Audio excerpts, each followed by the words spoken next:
Это, достаточно серьезное и действительно комплексное состояние, потому что храп вызывается, чаще всего несколькими причинами.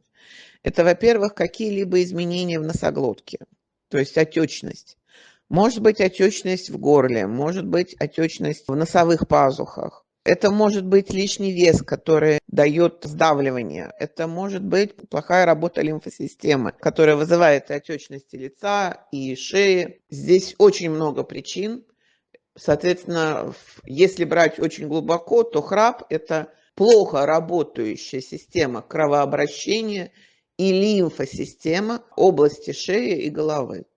Потому что здесь может быть проблемы непосредственно и с шейным отделом позвоночника, где идут защемления. Если брать комплексно, то это нарушение кровообращения головы и нарушение лимфосистемы головы. Но лимфосистема просто не только на голову распространяется, в основном лимфосистема распространяется на шею и ключичные области плеч. Вот если есть нарушение лимфосистемы в плечах, в шее и кровообращение в этих же областях, то у человека будет храп. Пока эти причины не уберем, храп, в принципе, не прекратится.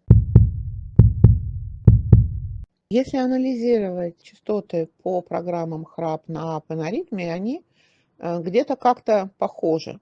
То есть они снимают прежде всего воспаление, отечность, различные спазмы мышц, вплоть до челюстных мышц. Снимают, в частности, АП снимает артрозные процессы, а также частично убирают астматические проявления, убирают различные отечности потовые, убирают спазмы в мышцах, явление танзелита убирают. То, что может приводить к храпу, данные программы убирают, но они убирают именно симптоматически.